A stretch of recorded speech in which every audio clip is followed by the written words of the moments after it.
Hello, and welcome to another episode of the William Branham Historical Research Podcast. I'm your host, John Collins, the author and founder of William Branham Historical Research at william-branham.org, and today I have my very special guest, Bill Selby, former member of Faith Assembly. Bill, it's good to have you on here.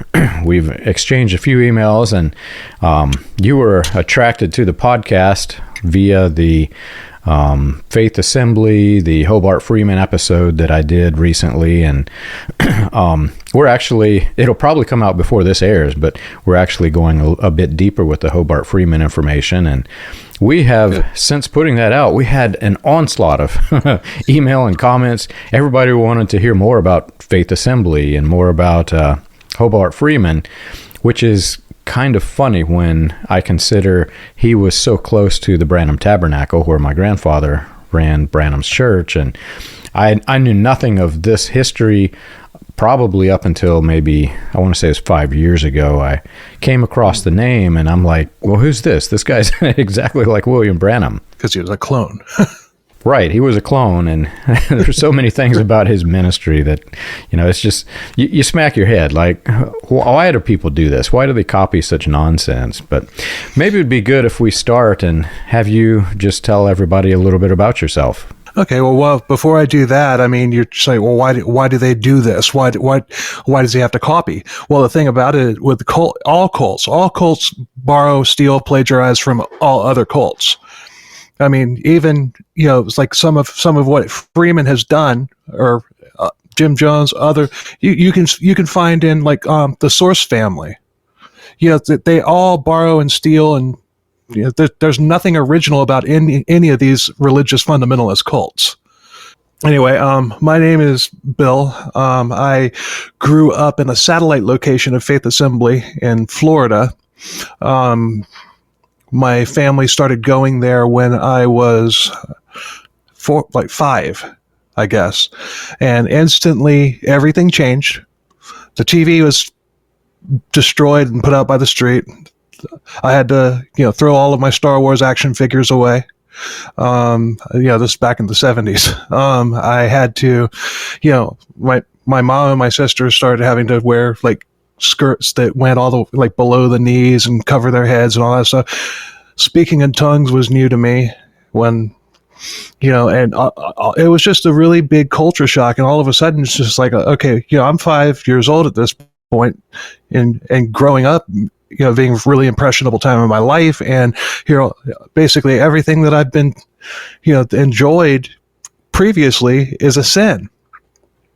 But one thing that it gets to me, the most is because my parents both had previous marriages, and they both had children from those previous marriages, and then they were divorced, and then they got together.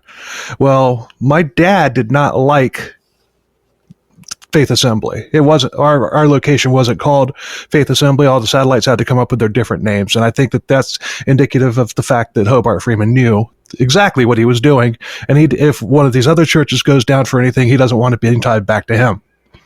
It's just my theory why there was only one church called Faith Assembly when they had locations all around the world. But my dad didn't like it, and my mom was like, "Oh, I'll pray for you" and stuff like that. But my dad was still there at the churches and everything. All of a sudden, they pull my mom aside. And this is according to my dad, and they brought her into a meeting, and then like a week later, the sermon was how God does not recognize second marriages. Second, your only true mate is your first husband or wife, and basically, me and my sister were the product of a sinful union. So my mom and dad had to get divorced. So two wrongs make a right, apparently. Wow. And so my mom my mom bought into this hook, line, and sinker. My dad hated it. So my mom divorces my dad, and the plan was for my mom. Actually, I can remember my mom sitting my sister and me down. Well, I was a little bit older. My sister doesn't really remember too much about this stuff, but the plan was she was going to track down this first husband of hers. They were going to get together, and he would adopt me and my sister, and we'd be a family. But Faith Assembly had basically eliminated the threat. And the threat was my dad, but my dad stayed there. My dad was more or less my rock, the person that kind of kept me afloat and grounded, through all of that, because I was having a really difficult time with it, and I wound up rebelling. And, I tell my story in, detail on my podcast, which is Crimes, Killers, Cults, and Beer. You can find it on YouTube as well as all other platforms, Spotify and Apple and whatnot. That's episodes 10 and 11. And there was, your Faith Assembly is, you're talking about how you've got an onslaught of people, wanting more information about Hobart Freeman. Well, the thing is, I'm writing a book about it, and the working title right now is Growing Up in Faith Assembly, the Deadliest Cult You've Never Heard of. Wow. And it's just so hard to believe that what you're describing are things that I grew up with, maybe not to the same extent because I wasn't directly involved, but I witnessed people who had been in a very bad marriage. Some of them were physically abusive or even, beyond that.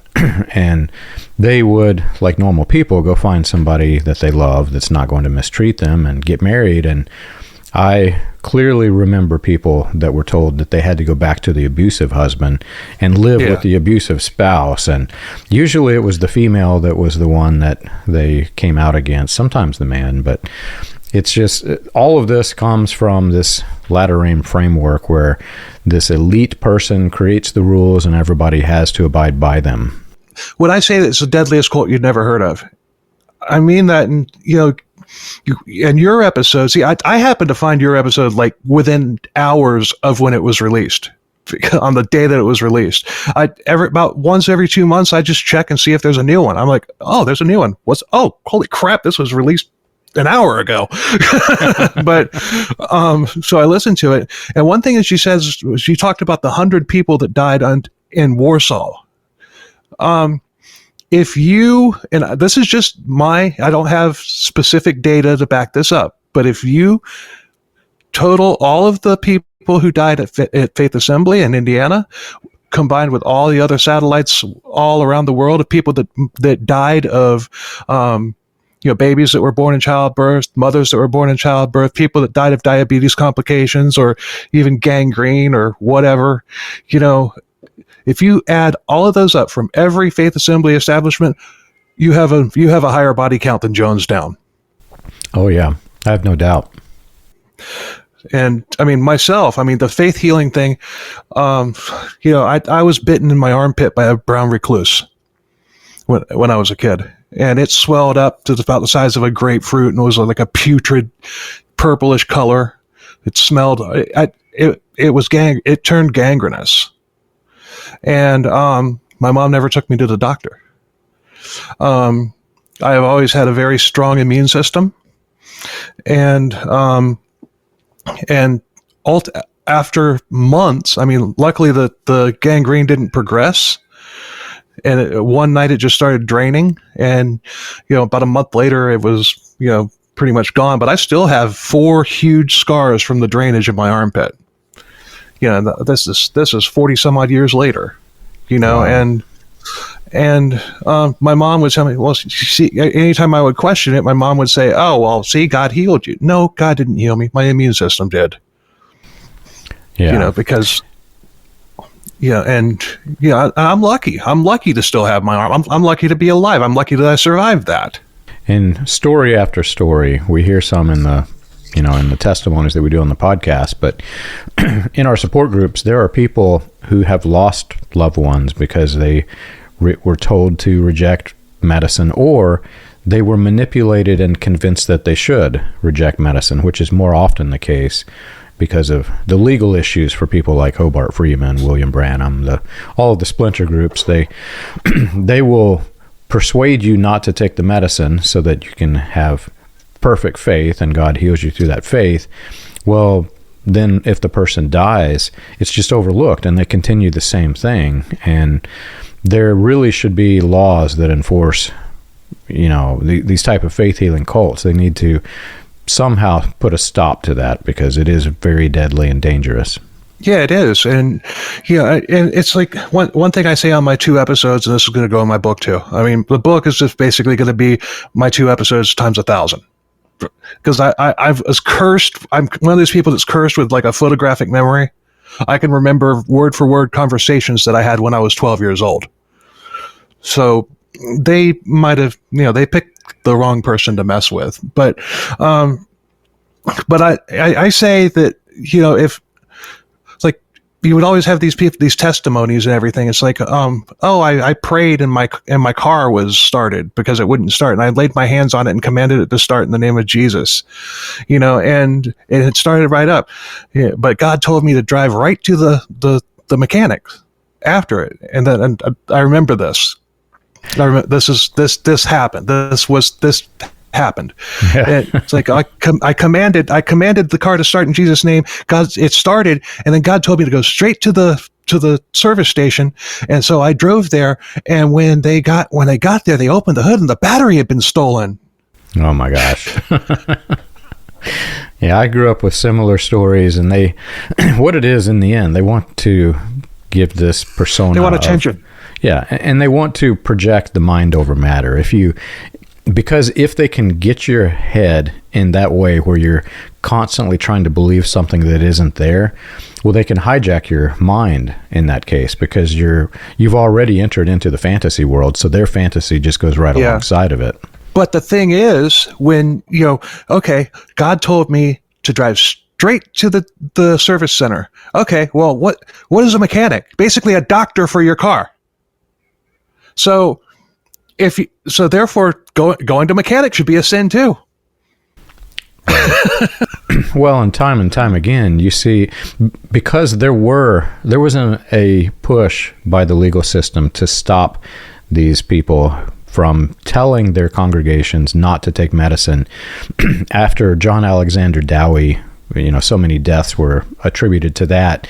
And then that began to spread. This turned into a problem in the United States. If you go back and you can read through some of the newspapers, there were laws passed where you can't do this. And where it ended up was the people that told the congregations this were held accountable legally. And so then it shifted. And we find in the Latter Rain ministry, one of William Branham's partners, I think it was F.F. Bosworth, had this publication, Why All People Are Not Healed. And it was basically a legal disclaimer. If you didn't get healed, here's your legal disclaimer, which, oh, by the way, it's your fault because you didn't have enough faith, or you had sin, or whatever. Yeah, whatever it was, right? When all the other people lost family members, it was, they must have had unrepented sins and whatnot, or they weren't right with God. When Freeman died of something preventable, it's, God called his son, his brother home. Double standard, but it's just so wrong. I mean, think of the type of mental state that a person would have to be in to knowingly deceive people into thinking that you had this gift or this power, and then watching them suffer. I mean, maybe he didn't see them all die, but he surely saw some suffer, and he probably still saw some die. But think of the type of person you'd have to be to watch this. I couldn't do it. No, I mean, and to be telling people that, I mean, I don't, I don't know. I love it when people tell me, well, Hobart Freeman, he really was a good thinker. His series on Deuteronomy was excellent.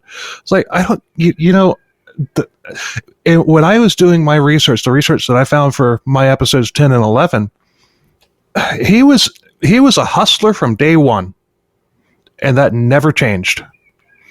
He wasn't this righteous man. He wasn't this, this great person and whatnot. I'll tell you something else. There was another podcast called, what is it? They're from Indiana. It's called Blood in the Cornfield, I think. They're a newer podcast. And they did an episode on Faith Assembly.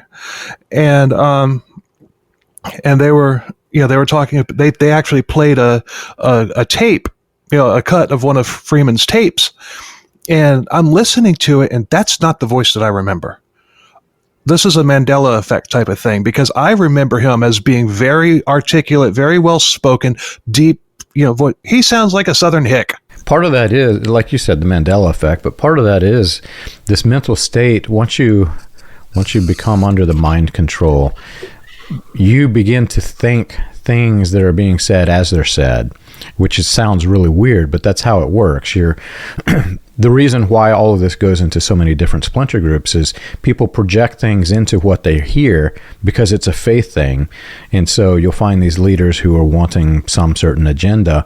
Well, they'll look for that agenda in what they're hearing. And in doing so, they create a different conversation that's even being said from the platform. At the end of episode, it's 2 parts. Part 10 is the story of Faith Assembly as best as I could put it together. And then episode 11 is my personal story. There are still churches out there that are preaching this doctrine. I know of one where the pastor, all he does is play Hobart Freeman tapes. So I basically said, you know what, it's podcasts like mine. There's a couple others out there that have covered Faith Assembly. I said, we're going to find out who you people that are currently doing this are, and we're going to out you. I basically said the podcasts are coming for you, and it's happening because since then. Since I said that, and I got a little flack about that, all the podcasts are coming for you.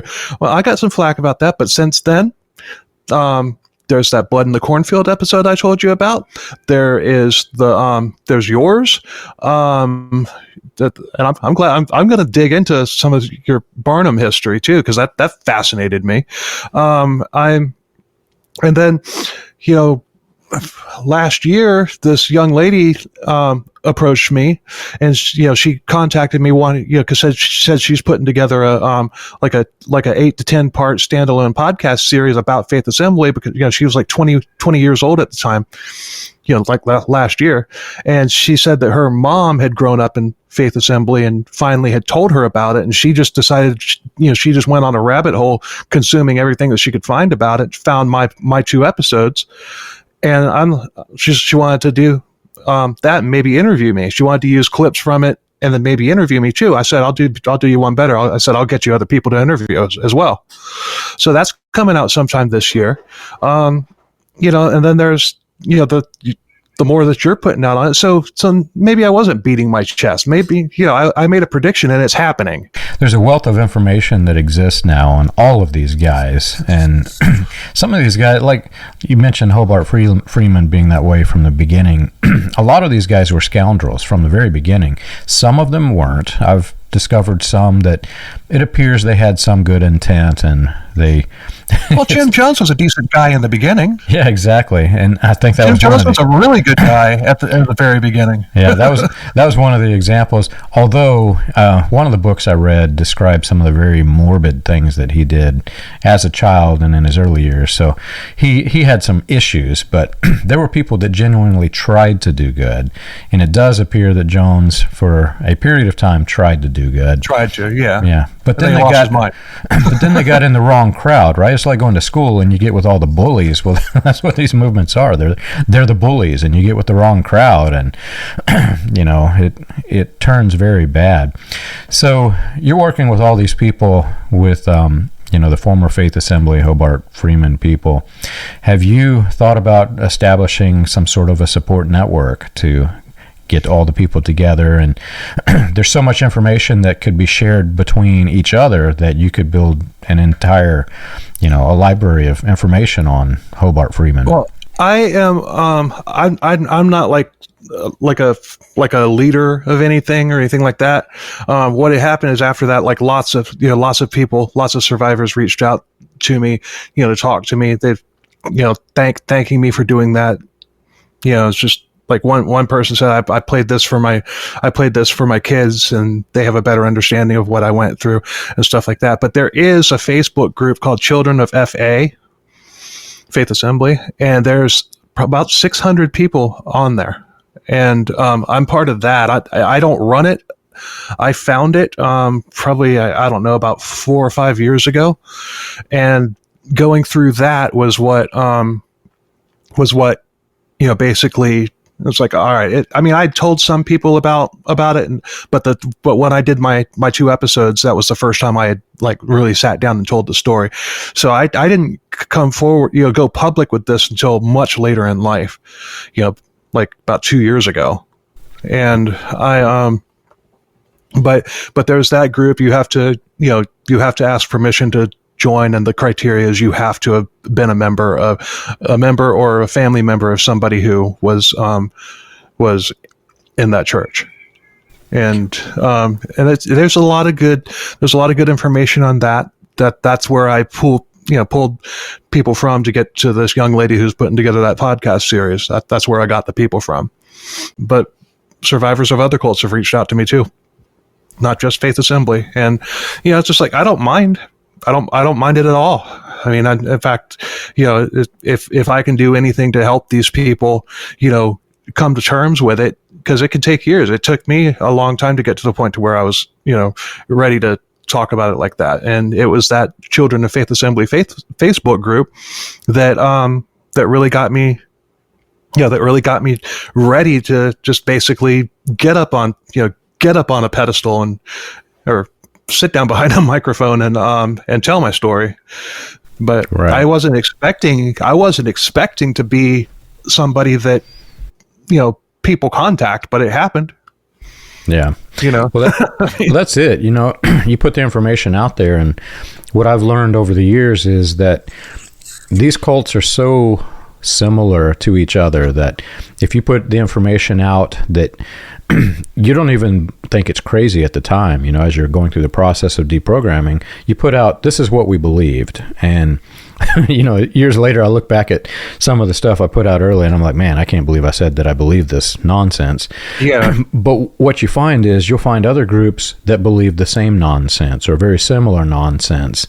And they all have their sets of problems. And when you get a support group where people are expressing their beliefs and expressing their problems that they had with these nonsensical beliefs, well, then they start opening up and they talk, and then more people, and it spreads like a virus, man. Everybody wants to leave these things. Yeah, but it really is. I mean, there was another, the first time I actually spoke about it publicly, I went onto a different podcast. They made a Facebook post on their podcast group. Did you experience anything traumatic as a childhood? I'm like, well, I was raised in a cult. And he's like, well, I wasn't expecting anything of it, but he's like, well, can I interview you? And I said, yeah, I can do one better than that. So I'll bring two more people with me. So I brought, so that episode went out, and it was me along with 2 other people being, just talking about it. And the way it worked out is, I was the oldest one. I think I was like 47 when that happened. And then there was a guy younger than me, and he's the guy that put together that Children of Faith Assembly page, Joshua Wilson. You may have heard that name. But it was him. He's 10 years younger than me. And then there was Ivana Sophia. She's 10 years younger than him.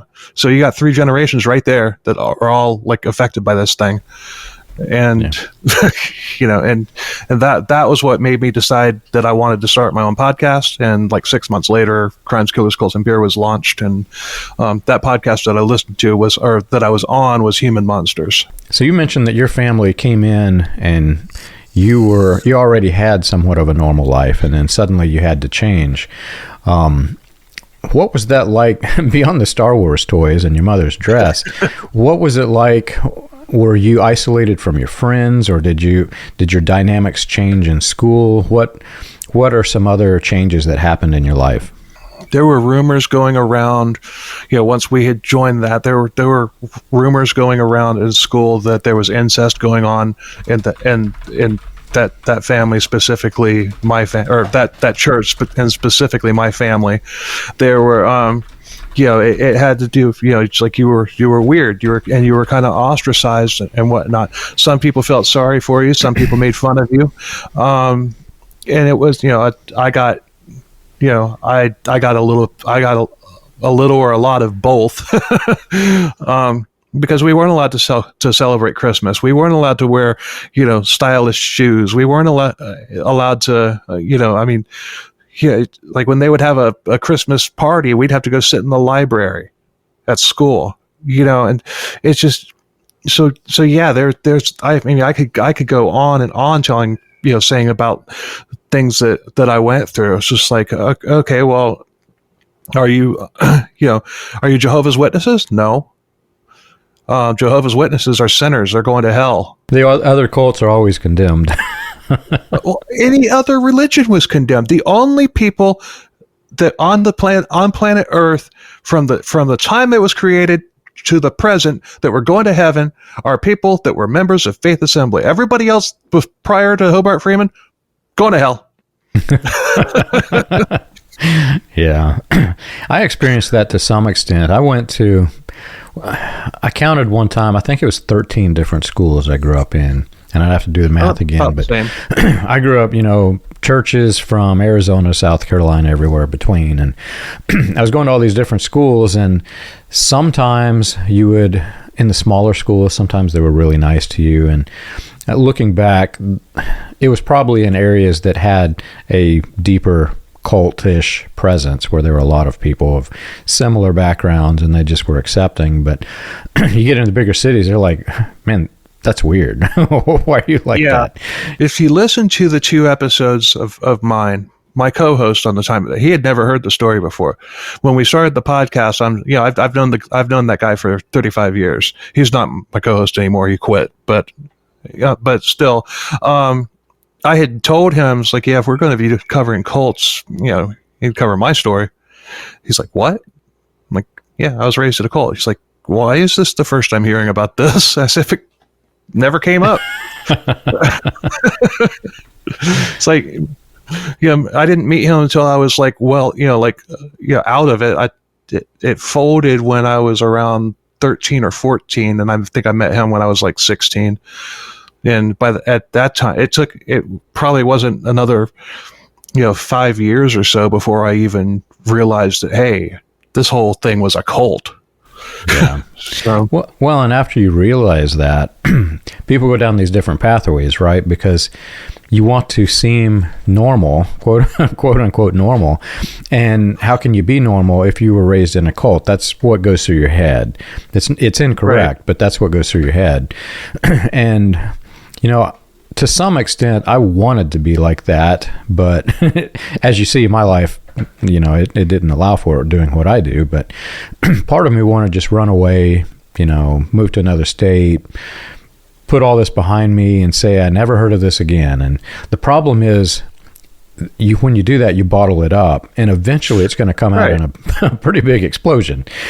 But there are people that do that, and they end up having to go through therapy. And so in some ways it's good to talk about it, but the other people who openly talk about it and process it, they begin to realize that people are people. People have people problems. And I was in a cult. Well, this other guy was in a alcoholic family, and his father was abusive.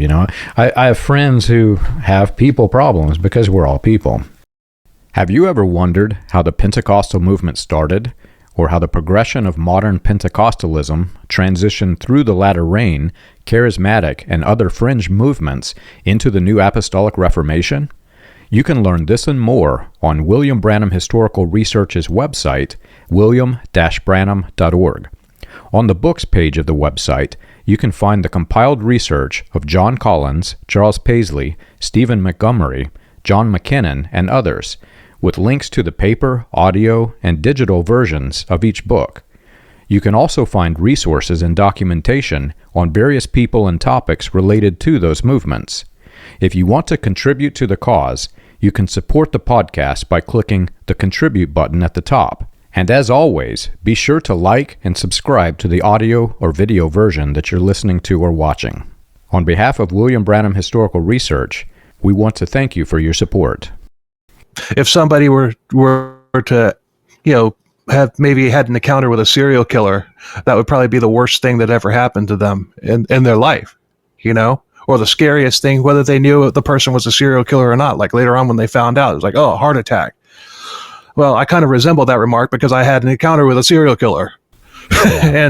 But as far as, when I made the connections, like, oh, that's who that guy was. It's like, holy crap. It was Ron Dominique, killed 23 people in Louisiana.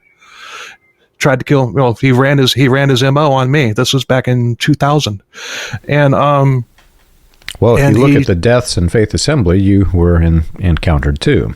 True. That's where I was going with it. But to me, I didn't make the connection that I had actually met one of America's worst until just a few years ago, when I was listening to a podcast, and this podcast was, I'd heard a couple podcasts on this guy. They weren't really detailed. Well, this guy went into this like serious detail, and like, wait a minute, this sounds familiar. But based on the conversations the encounter that I had with him, so I Googled what he looked like. That's him. Holy, whoa, know. Wow. I wasn't attacked. I could have been, but I wasn't. If I had been, it would have been an entirely different story. Because I might not even be here right now. Right. So tell us a little bit about. So you were brought into it, and you're the different kid in school. Then, whenever Faith Assembly collapsed, what was that like?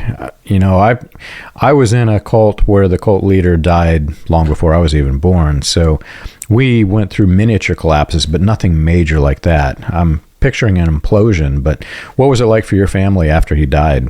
After it folded, my mom was so lost. She was trying to find another cult to join. And I'm not even kidding when I say that.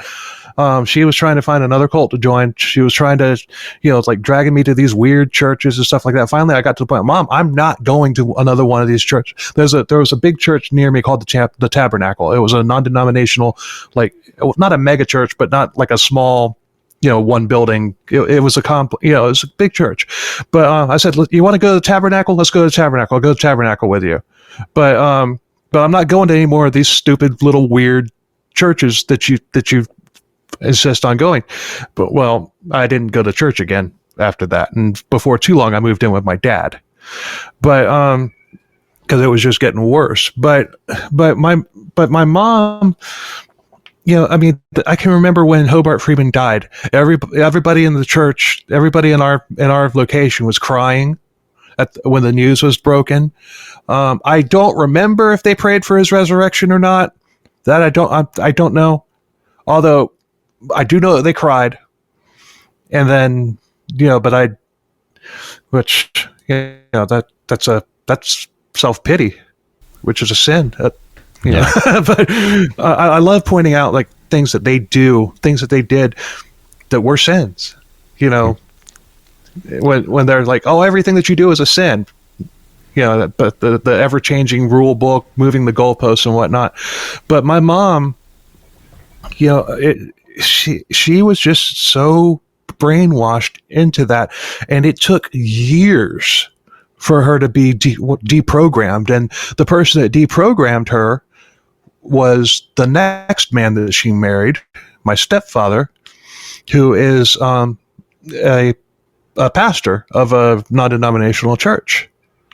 Wow. And he basically deprogrammed her. And then, she admitted that she had a regret that it was that church made me and my sister turn away from God. That was the first. He told me that, and then later on, he told me, because my mom is no longer with us. My stepdad is the only parental type person that I have. I'm 50. But my stepfather is like 70 or something like that. But I have a really good relationship with him, and my dad did too. But then he told me that that before she died, she basically prayed with my stepfather and renounced. She admitted that she had been deceived, and she renounced that teaching.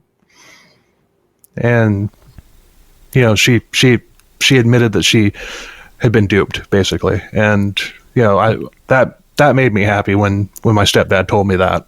Yeah, that's a big step. There are a lot of people. Huge step. Oh yeah. There are a lot of people who leave and they get re-victimized because you're in that mindset where it's like, I don't know if you're a Star Trek fan, I am, but the Borg. I love Star Trek. Yeah, so the Borg concept was made after the Jehovah's Witness cult. I I didn't know that. I was working Makes sense, but I didn't know it. I was on a trip with a cult expert, and he said, I have a story to tell you. And he said, I couldn't at that time share it. I can now, but he said, I got called to create a concept for the most evil villain that Star Trek has ever encountered for the Next Generation cast. And so I modeled it. I can't give the name of the person who requested it, but this person who's working on the Star Trek crew, his wife got sucked into the Jehovah's Witness cult, and he said, this is the most evil thing known to man, this cult mentality. Can you make a concept that is that evil for the show? And it's the greatest villain that Star Trek has ever had, right? But in the Borg concept, for those that aren't familiar, you've been assimilated. You've had this, you've been connected to this hive mentality. And when you break away from the hive mentality, you keep trying to get back to it. And if you can't find it, you try to plug into something else. And that's part of the cult mentality. So when you escape these things, you try to find something similar, because if that, Hobart Freeman's dead, you can't go back and plug into this. So now you find something else that's similar to plug into. I never met Hobart Freeman. They would always pray every week that he would come down and do a seminar, but he didn't like to do that anymore. But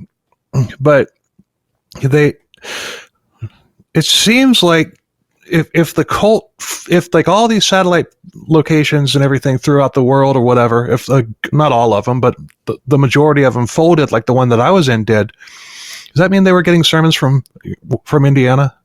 Like sermon notes from Indiana, and basically, like, was it all like a one network where everybody's basically saying the same thing? Possibly. There is a large networking strategy behind a lot of these groups, and the leaders will communicate with other leaders. And see, the problem is when you have an authoritarian level of control, there are these, I'll try to throw one up on the video feed, but there are these pyramid diagrams of how a cult exists. And at the very top is the central figure or figures at the top of the pyramid. Below this is a level of, there's different names for them, but enforcers basically. These are the upper echelons of the cult. And at the very bottom, you've got the rank and file members. Well, in between the leader and the people, there has to be some sort of a strategy to keep the people indoctrinated. And if each person in the middle of the tier is going a different direction, the indoctrination can't work. It breaks because you've got all of these internal conflicts, which is ironically in the Branham cult, the central figure's dead. It splintered into all of these numerous groups that are different. And I grew up in cities where there would be 2 or 3 different Branhamite church groups, none of which would fellowship with each other. Some of them hated each other's guts, not all, but so what's interesting about that is they've lost control of this. So if there was to be some, here in Jeffersonville, they try to put some level of control over it, and it'll never be controlled because the indoctrination differs from sect to sect to sect. So while Freeman was alive, there's a very good chance that he was trying to manipulate and control the flow of information. That's what I suspected. I mean, I don't think that he got like a script. I don't think he distributed scripts to everybody, but maybe he's just like, all right, this week I'm talking about faith healing. This week I'm talking about JDS. This week I'm talking about what kind of underwear your daughter can wear. They did that too. One of my recent podcasts, I can't remember which episode, but they actually had this topic. There were 2 ladies that were talking, and they were dictating the underwear they could wear. Had to be white cotton underwear. It's just unbelievable, man. Otherwise, you're inviting a spirit of rape if you're wearing anything else. How so? If it's under. Yeah. The rules, I've got a page on my website. If you go to my website and just type in rules, you can see a scattering of, not all of the rules, there are too many to count, but some of the major weird ones. And some of them just really make no sense in today's context. At the time, for a rule to be accepted by the group, there has to be some level of sense of it when it was first created. And because Branham was popular in the 40s and 50s and 60s, many of those rules may have been popular back in the 40s, 50s, and 60s. But you take, one of the rules is you're not allowed to wear blue suede shoes. Now, who's going to even try to wear a blue suede shoe today, man? It just makes no sense. Blue suede shoes today. Well, but they changed that to Adidas. Yeah, they changed it to Adidas. Adidas was. I still don't understand what the big deal was for Adidas. The Adidas shoes were it had something to do with gay people. That's all I know. I don't remember the reasoning, the rhyme or reason behind it. It's because of lobbying. See, these groups organize together, even though they pretend to hate each other's guts. There's a common agenda, because if two cults can persuade politics in such a way that their cult can survive, and they push the cult agenda through the politics, they will go directly to senators and congressmen. And there's a Netflix documentary called The Family, and you can go see some of that going on. And then on the other hand, on the flip side, they will try to boycott big companies that are doing things that might hurt their agenda or be, against the cult rules or whatever. So likely what happened is something that Adidas did, like you said, the gay, maybe they had a person who was homosexual who was advertising a shoe. I don't know, but they'll boycott. I can think of the most famous person that I can think of that wore Adidas shoes was not a gay man. It was Richard Ramirez. Yeah. He wasn't gay. So you got all of these rules that are what's in the end, they are designed also strategically, because if you create a rule and you get people beaten down enough to follow that rule, then they're under your submission. So sometimes the rules are created just simply for the sake of having a rule. Oh yeah, I mean, and basically with the Faith Assembly, the way it was, like I said before, their rule book was a living, breathing document. They've moving the goalpost, whatever metaphor you want to use, but they were, it just basically, if one of the pastors decided that something was a sin, it was a sin. One of the funny ones, I think I've mentioned this in the podcast, but the other thing that they'll do is they'll invent sins. And we were in this one church where one rather attractive lady was in the church, and the preacher who was preaching somehow got off on a tangent of how she had a seductive spirit. And obviously the guy, he's the one with the seductive spirit. It's so unbelievable that but the people are so beaten into submission that they don't critically think, now wait a minute, why is he saying that it's about this girl? And there were people who knew the girl, and they're like, wait a minute, no, she's a nice girl. I know this girl. So he was having impure thoughts about her. Exactly. She wasn't wearing the cotton underwear. Oh, how dare she? Yeah. Who knows? And how did he know that? Yeah. I don't know of any. I mean, I've heard that in some of the various satellites, and that there was sexual abuse of children. That did not happen as far as I know in the location that I was in, but I have heard that it did happen. Yeah, I've heard similar, and those things I take with a grain of salt. Unless there's a court case, I put documentation on the website, so it's hard for me to put it up. But I have heard it. But more to the point, you can find documentation if you just look at all of these splinter groups of latter rain, which Hobart Freeman was, and you find similar things just flowing all throughout. And it's not that the leaders got together and said, hey, let's molest children. That's not the way it works. But they put all of these rules in place that make them so different from the outside world that if you're a male and you have hormones, which every man does, and you've got all of these women who are dressed a certain way, well, when you're around normal women who aren't dressed that way, and you've been told, I grew up, for example, we were told that any woman who wore blue jeans was a harlot. And anybody, if they're not wearing the dress code of the Pentecostal style, they're a harlot. Well, what does that do to the mind of a kid, man? The kid goes into the mall, and the mall is his whorehouse because you've got all these quote unquote harlots running around. It does something to the heads of the people, and it's a framework for creating disaster. My mom was so, I mean, everything was, the demons were everywhere. And I can remember one time we were in a grocery store and we turned the corner to go down a different aisle, and this guy comes the opposite way at the exact same time and almost runs into me with his basket. Wasn't paying attention, didn't do it on purpose. It was an accident. He's like, "Oh, I'm sorry. Oh, no problem." He was wearing an Iron Maiden t-shirt. My mom panicked, gathered me and my sister up like right next to each other, like right there in the middle of the store, and prayed that we be delivered and protected from the evil that was on that shirt. And I'll share this with you because it's funny. I've actually never listened to Iron Maiden. I have no idea any of the song. One of our rules, it's probably the same rule for you. We weren't allowed to listen to rock and roll, which is why your mother was like this. I have tried to experience music after leaving, and I've experienced a lot, but that's one group I've not yet listened to. You should. I mean, they're very skilled. They do have a lot of you could call it scary imagery, but so does a horror movie. I mean, but they do a lot of history. They're very intelligent band, very gifted band musically. But my biggest, one of the biggest things that I took issue with, because I mentioned to you earlier that the one good thing that came out of Faith Assembly was that I became a musician as a result of going.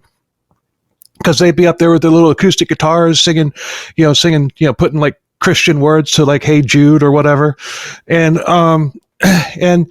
I was like, oh, the guitars, I had never seen that before. I mean, I knew what a guitar was, but I'd never seen anybody play one before. I was like, whoa, this is cool. I want to do this. So I started learning how to play guitar, and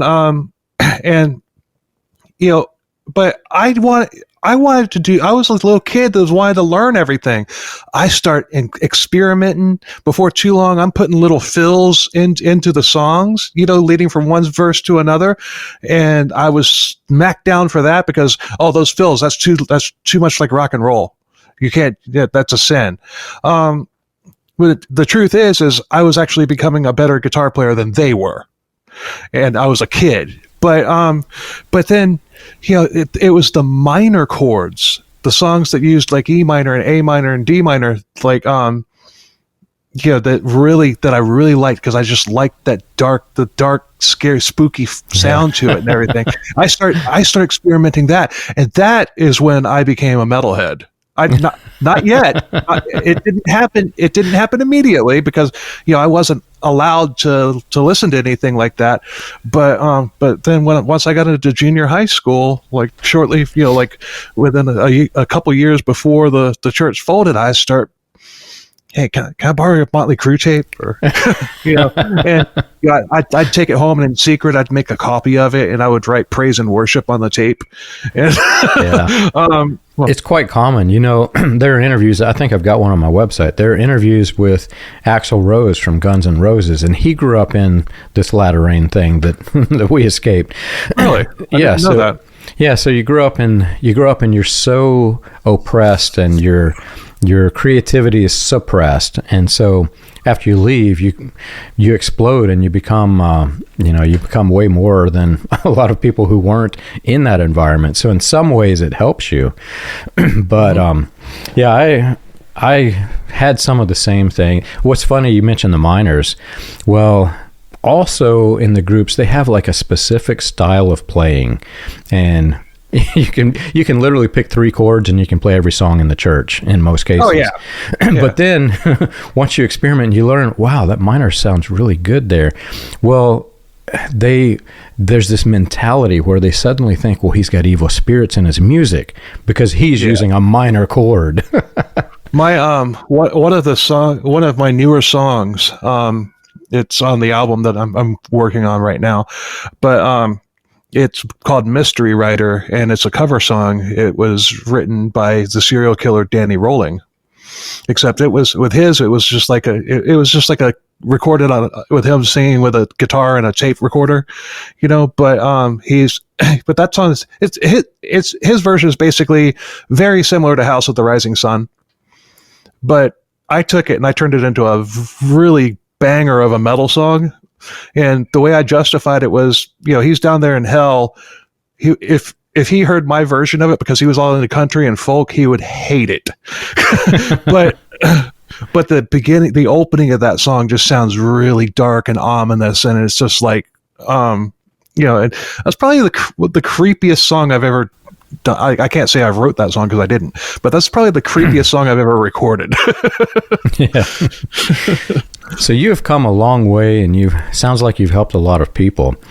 And, there are a lot of people contacting me right now with Hobart Freeman questions because of doing that podcast. So the floor is yours. If any of these people are listening to this right now and need some encouragement, what would you say to them to talk them through having grown up in this very deadly, dangerous cult? One of the first things that I would tell people is, if you want to go public with it, do it.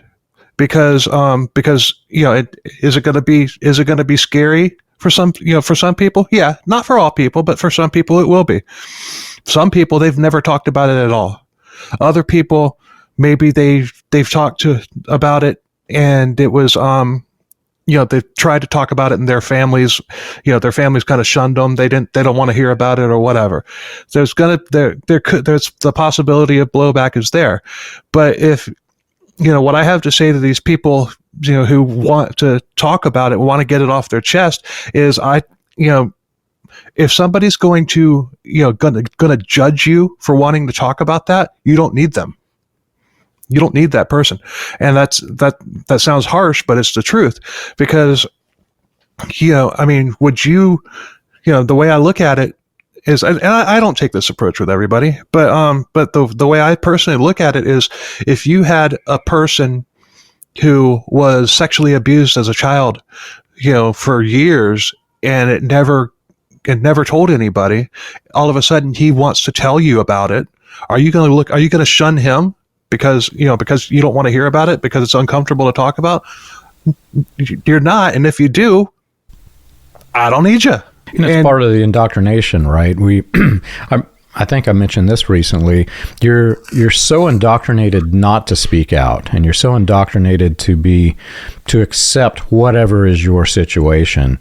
And after people leave, like the women, for example, when they leave, if their family were to come over and visit, they will enforce that the female who has escaped and is no longer in this belief system, they will say, you have to wear the long dress while your mother's around, because that's the way it is, my brother. But normal people don't do this, right? And my question is always, okay, well, when you go to their house, do they have to wear the pants because that's what you wear when you're in your house? Yeah. But it's part of the programming, right? You're indoctrinated to just blindly accept whatever is your punishment that they're going to issue out to you. Yeah, but as far as people that want to talk about it or whatever, I mean, if you said they're messaging you, they can message me too. It's ckcbpodcast at Gmail, and my website for the podcast is ckcbpodcast.com. I'll put it in the description, and I'll put links to your website, your podcast, etc. So if anybody who has escaped Faith Assembly wants to reach out to you, they can do it in the description of this video or the Spotify, the Apple Podcast, etc. Well, thank you very much for doing this. It's been crazy interesting, and I'm sure our listeners find it just as interesting as I did. I enjoy talking cult with somebody that knows about it. So, I don't know. I just enjoy it. To me, it's like talking about, when you played baseball as a kid or whatever, except not nearly as fun. Baseball games, if it was written by Stephen King. Yeah, but baseball's a sin because Steve Hill said 9-inning games are a sin, and they promote a spirit of competition. Oh yeah, I grew up in not all, but some of the Branham cults were that way too. There's just so many rules. But well, thanks again for doing this. And if you've enjoyed our show and you want more information, you can check us out on the web. You can find us at william-branham.org. For more information of the historical research of William Branham and the healing revivals, read Preacher Behind the White Hoods, a critical examination of William Branham and his message, available on Amazon, Kindle, and Audible.